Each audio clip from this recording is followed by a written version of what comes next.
Madame, Messieurs, encore une fois, bienvenue dans ces nouveaux numéros des grandes analyses.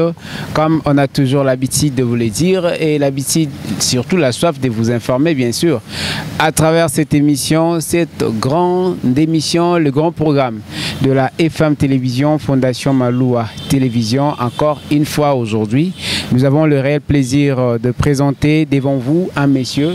Il s'agit bel et bien de M. Liberty Bazinga qui est l'initiateur d'une association. Vous allez l'entendre de sa bouche. Qu'est-ce qu'il fait? De quoi il s'agit? Qu'est-ce que nous allons parler au cours de l'émission? Déjà, je m'en vais recevoir mon invité. Bonjour M. Liberty. Bonjour monsieur l'expert. Comment allez-vous? Non, je veux bien. C'est avec un grand plaisir de vous recevoir sur ces plateaux externes, bien sûr, de grande analyse. C'est un plaisir également d'être parmi les invités de cette émission, l'analyse, et surtout dans un beau cadre comme celui-ci. Ah, bien sûr, je veux bien la préciser que le cadre qui nous a réussi aujourd'hui, c'est un cadre exceptionnel, mais fort. Nous sommes déjà habitués dans le plateau. Apparemment, vous êtes déjà exceptionnel pour nous. Merci. Et le sujet que vous nous apportez apparaît très exceptionnel. Merci. Ah. En fait, nous parlons aujourd'hui d'un sujet. Oui. Je l'ai précisé au début de mon introduction. Vous pourriez encore enchérir. Qui êtes-vous et que faites-vous? Pourquoi vous êtes là? Alors, merci vraiment pour la question. Comme vous avez dit, je suis Liberty Bazinga Ngumba. Je suis le coordonnateur, le président de l'intelligence collective, qui est une organisation que nous avons mise en place. C'est une organisation qui travaille sur l'implication de la population dans le processus de développement de la RDC à travers l'éveil de conscience et l'entrepreneuriat collectif. C'est-à-dire nous travaillons sur l'éveil de conscience collective et l'entrepreneuriat collectif. C'est un peu ça. En savant déjà, puisque on parle de l'entrepreneuriat collectif et l'éveil des consciences. Très bien. Aujourd'hui, la jeunesse congolaise, quid sur la campagne? On va peut-être aller comme ça. Comment faites-vous pour arriver à atteindre la jeunesse et toute la couche de la population pour ne serait-ce que sensibiliser et amener cette campagne? Très bien. Premièrement, d'abord, nous avons pris pratiquement une année avant de lancer l'intelligence collective. On a vraiment pris le temps de travailler, d'étudier le comportement des Congolais. Vous savez, notre génération a beaucoup d'avantages. Premièrement, nous sommes nés presque plus de 40 ou 50 ans après l'indépendance de notre pays. Donc nous avons vu comment est-ce que nos aînés ont mal dirigé le pays dans tous les secteurs d'activité. Et nous avons également la chance d'être connectés sur les réseaux sociaux. Donc du coup, nous avons non seulement les informations du point de vue historique, nous avons également les informations actualisées parce que tous les jours nous sommes connectés. Et ça a été très simple. Après avoir travaillé sur l'intelligence collective pendant plus d'une année, on s'est dit que nous devons maintenant nous lancer sur le terrain parce que nous devons conscientiser les Congolais. Nous sommes dans un pays de presque 100 millions de personnes et d'ici 2030, nous serons à peu près dans les 130 millions de personnes. Nous devons réfléchir maintenant, nous devons anticiper le besoin de tous ces gens-là. Qu'est-ce qu'ils vont faire? Comment est-ce qu'ils vont faire pour manger, pour s'habiller, pour satisfaire leurs besoins de première nécessité? Et il faut y penser maintenant, il faut y penser en 2022, il faut y penser en ce moment. Et on s'est dit qu'on descende sur le terrain pour confronter d'abord nos frères, nos sœurs. Parce qu'on a senti que la plupart des Congolais étaient un peu lents dans la réflexion, un peu trop distraits. Et on s'est dit qu'on essaie d'abord de réfléchir, de travailler, de discuter avec eux pour voir si réellement les Congolais savent les enjeux du leur. Est-ce qu'ils savent que notre pays est agressé par exemple? Est-ce qu'ils savent que nous sommes dans un pays immensement riche, que nous pouvons nous-mêmes transformer? Est-ce qu'ils savent qu'en ce moment, nous courons le risque d'être encore colonisés par les étrangers? Donc il fallait d'abord qu'on descende sur le terrain pour entendre leur manière de voir les choses et leur montrer qu'ensemble on peut faire les choses autrement. Est-ce que, si je peux bien comprendre, l'intelligence collective est l'initiative qui réunit à son sein comme la campagne d'éveil des consciences. Est-ce que vous êtes une structure politique ou apolitique? Dites-nous. Déjà, puisque là vous parlez des aînés qui ont échoué. Effectivement, lorsqu'on dit les aînés ont échoué, c'est pas seulement dans la politique. Aujourd'hui, la RDC n'a jamais... Essayez un peu de nous spécifier. Mais... nos aînés ont échoué dans quel domaine précis? Effectivement, c'est ce que je suis en train de dire, messieurs. Nos aînés ont échoué, par exemple, côté économie. La RDC et l'indépendance politique n'a pas d'indépendance économique. Ça inclut la politique, Liberty Bazinga. Mais effectivement, vous ne diriez pas le contraire. Mais l'économie, lorsqu'on parle de l'économie, c'est quoi? L'économie, on dit que l'économie, c'est la science de la richesse. On dit que l'économie nous apprend comment se forment et se consomment les richesses qui satisferont aux besoins de la société. Alors pour satisfaire les besoins, par exemple, de ta famille, tu n'as pas envie de faire de la politique, tu dois plus tout simplement planifier. Tu dois connaître le besoin de ta famille. Par exemple, quelqu'un qui habite Kisenso, il n'a pas le même besoin que quelqu'un qui habite la commune de La Gombe, par exemple. Les dimanches derniers, moi j'étais de la commune de Kisenso pour visiter un neveu, c'était son anniversaire. On va y arriver, Merci. Parce que dans les recoins de Kinshasa, que vous partez pour sensibiliser cette population. Mais quand vous parlez de réparer tout maintenant, peut-être demain plutôt serait trop tard, il faut tout faire en 2022. Voyez-vous pas que ça revient à la définition de la politique qui dit gérer, c'est prévoir? Ok, on dit gérer, c'est prévoir. Et lorsqu'on fait le management, on demande d'être comment? On demande également d'être prévoyant. Dans le management, on dit il faut prévoir, il faut coordonner. On demande pour bien diriger, il faut coordonner les choses, il faut organiser les choses, il faut contrôler. Ce n'est pas faire de la politique. Vous allez organiser, prévoir et donner à qui sont habilités de le faire pour l'exécuter. Même vos initiatives. C'est tout le monde. C'est tout le monde, parce que l'éveil de conscience concerne tout le monde. Que tu sois politicien, que tu sois médecin, que tu sois cordonnier, que tu sois élève ou étudiant, il faut que nous ayons une population consciente. La population congolaise, malheureusement, je fais partie de cette population, la population congolaise en majorité n'est pas consciente. Il faut qu'on se le dise. Aujourd'hui, pendant que notre pays est agressé, il y a les gens qui sont encore dans le bar en train de prendre la bière. Il y a des gens qui sont... Là, vous exacerbez. Ce n'est pas quand le pays est en guerre que les gens ne doivent pas prendre la boisson, comme par exemple Liberty Bazinga. Vous vous rendez compte que si le pays est en guerre, les gens, comme par exemple, doivent être dans une attitude des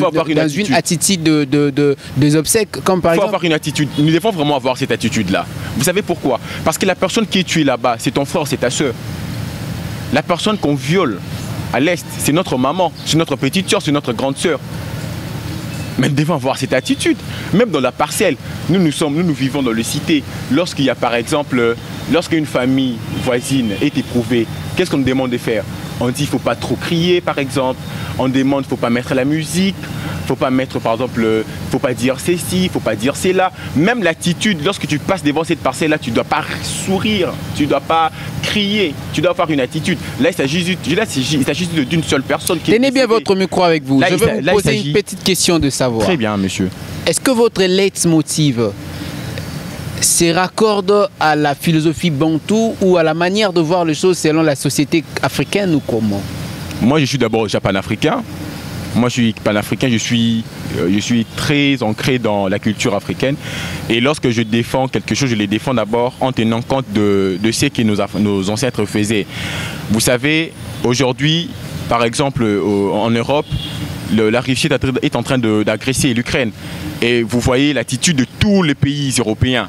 Ils sont contre la Russie. Et ils n'ont pas honte de les... Mais l'attitude de l'Ukraine, ils n'ont jamais cessé de prendre leur boisson, ils n'ont jamais cessé de jouer au foot, ils n'ont jamais cessé de faire leur divertissement. Ils font tourner. Or, c'est ce que vous demandez aux Congolais et aux jeunes. Non, c'est pas ça en réalité. C'est pas qu'on ne demande pas aux gens d'arrêter de faire tourner l'économie. Non, il faut que ces entreprises-là fabriquent le boisson parce qu'il y a des gens qui travaillent là-bas.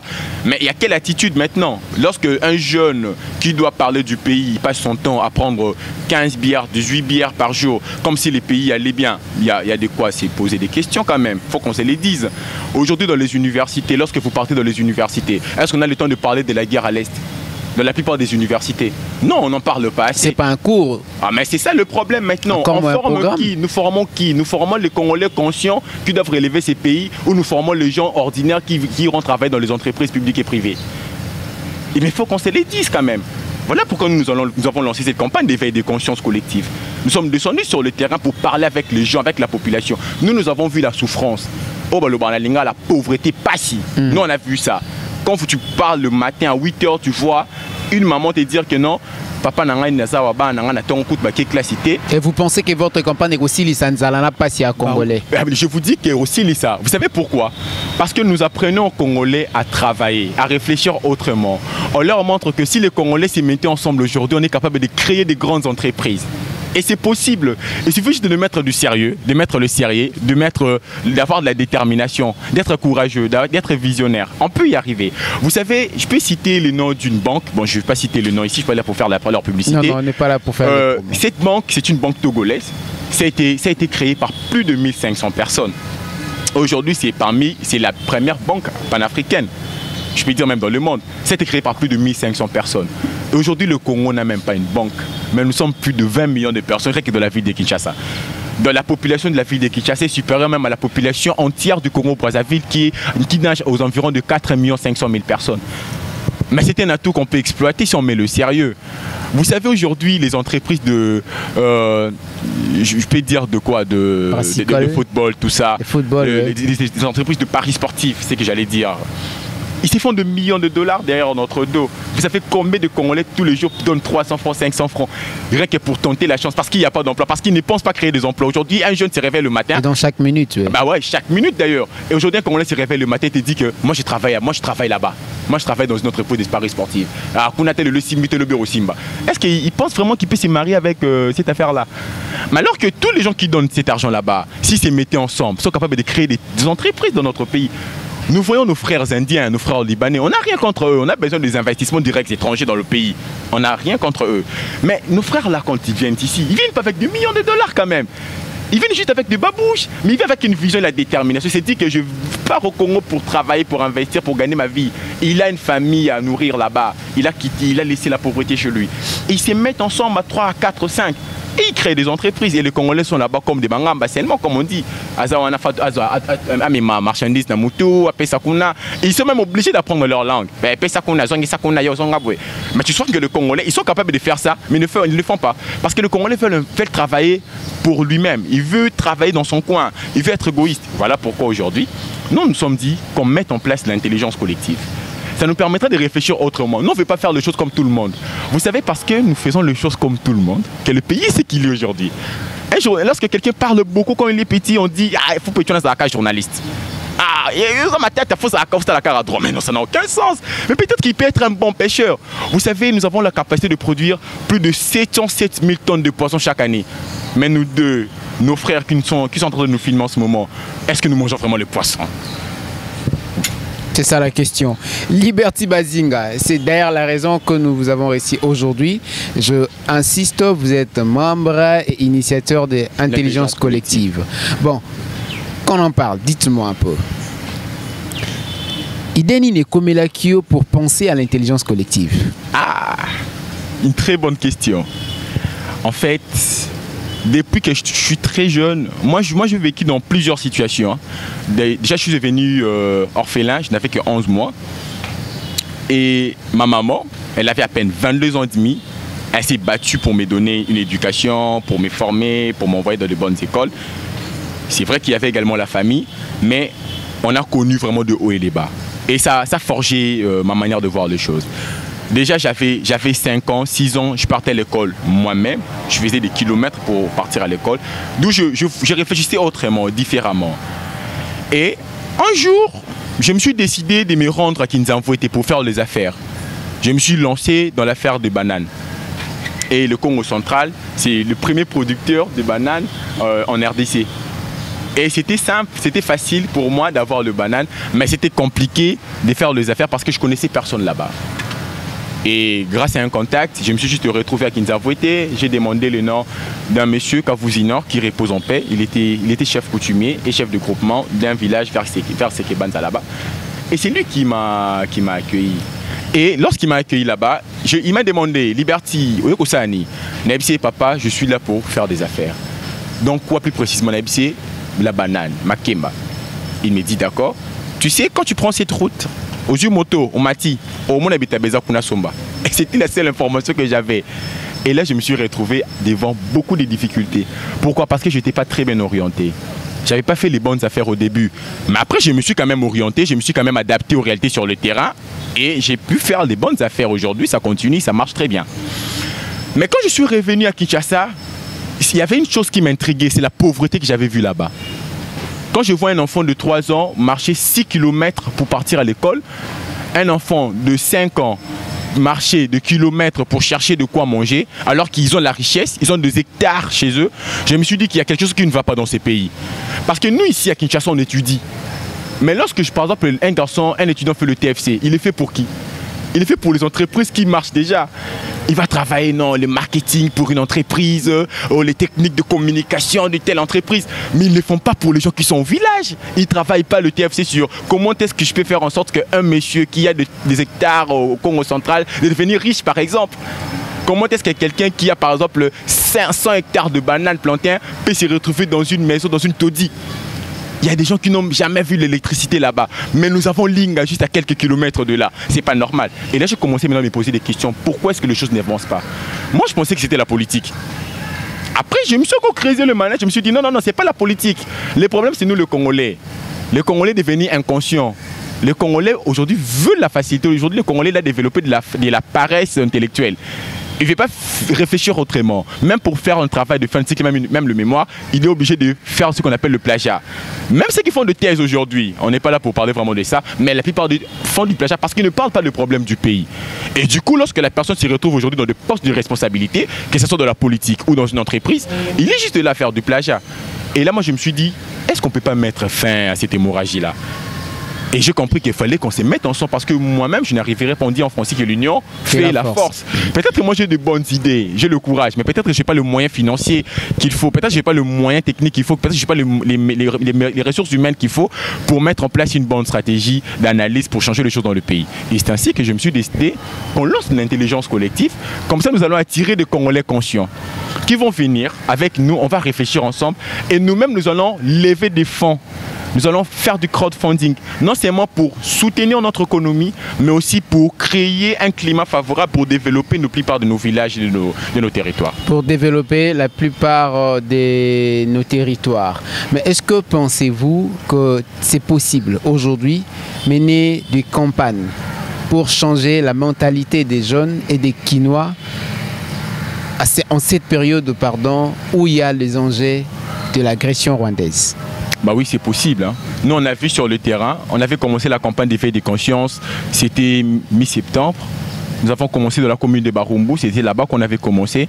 La commune de Barumbu, c'était stratégique, pourquoi? Parce que c'est tout près de la ville déjà. Vous avez mené quelle campagne, avec quel message? Alors le message était simple, c'était le message de l'amour. On a parlé de l'amour, on a parlé de la conscience collective. On a montré aux Congolais les enjeux du leur, les enjeux du moment. On les a montré comment est-ce qu'on peut transformer notre économie. Comment est-ce qu'on peut passer d'un pays pauvre, un pays pratiquement très pauvre, à un pays super riche. Donc, vous admettez qu'un pays, dans une période de guerre, peut aussi faire des gains dans l'économie s'il y a nécessairement la conscience collective? Bah oui, c'est possible, mais maintenant, il faut bien faire les choses. Parce que l'agression ne se fait pas à Kinshasa.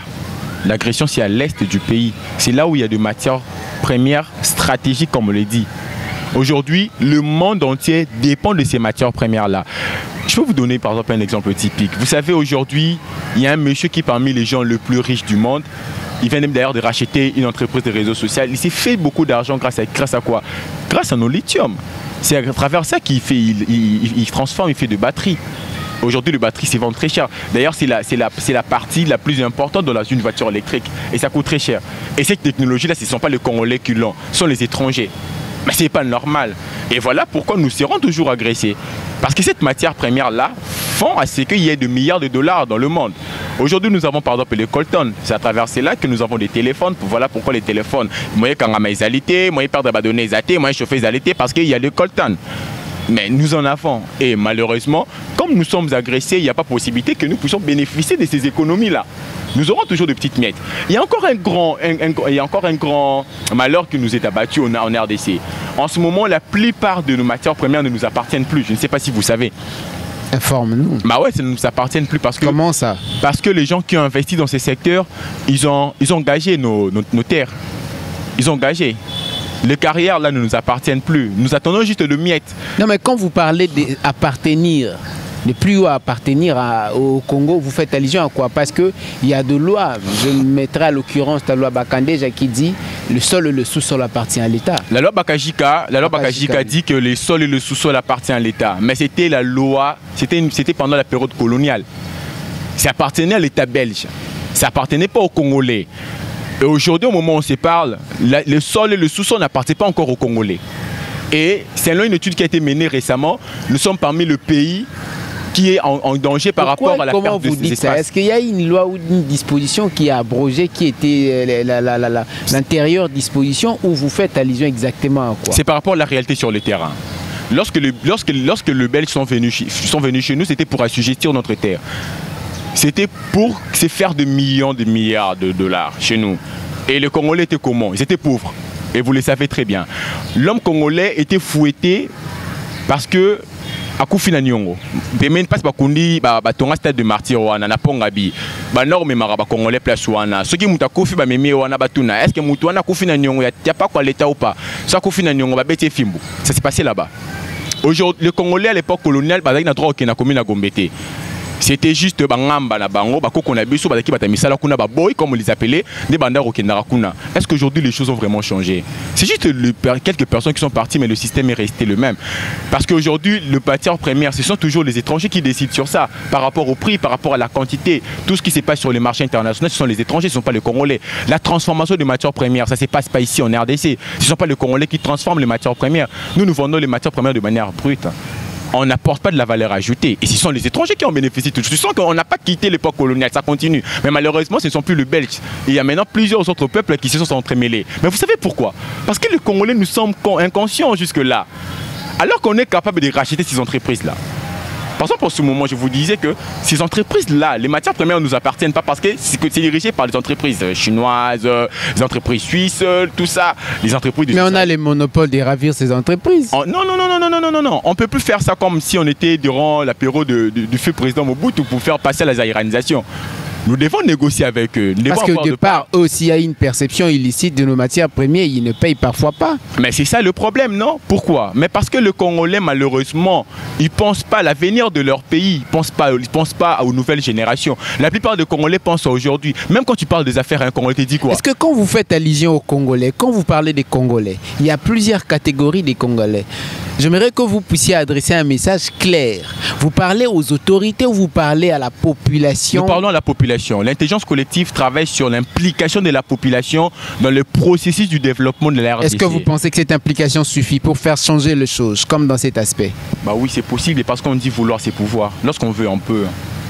Lorsqu'on veut, on peut. Donc vous voulez les soulèvements? Non, nous ne voulons pas les soulèvements, mais nous voulons plutôt une révolution mais économique, mentale. Mais cette population qui cherche à pouvoir, il faut qu'il réfléchisse autrement. Il ne doit pas combattre les gens qui lui dirigent. Parce que les gens qui lui dirigent faisaient également partie de cette population. On va aller un peu dans cette anecdote ou un peu dans cette logique.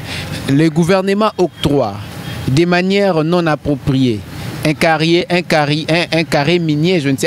minière, pardon, auprès des Chinois et des Libanais, je ne sais moi. Et par la suite, ces Libanais ne payent pas l'impôt. Parce que d'abord, la procédure de vente ou encore de posséder cette carrière minière n'était pas la bonne. Et pensez-vous par la suite, quand il y aura des répercussions sur les contrats effectués entre un privé et l'État congolais, quel est l'intérêt de la population là-dedans qui déjà croupisse dans la misère et comment la population peut faire? Je parle d'une population pour nécessairement avoir gain de cause ou profiter de ces minéraux. Est-ce que là, c'est les problèmes de la population ou c'est les problèmes des autorités? Vous savez, nous avons un sérieux problème dans le pays.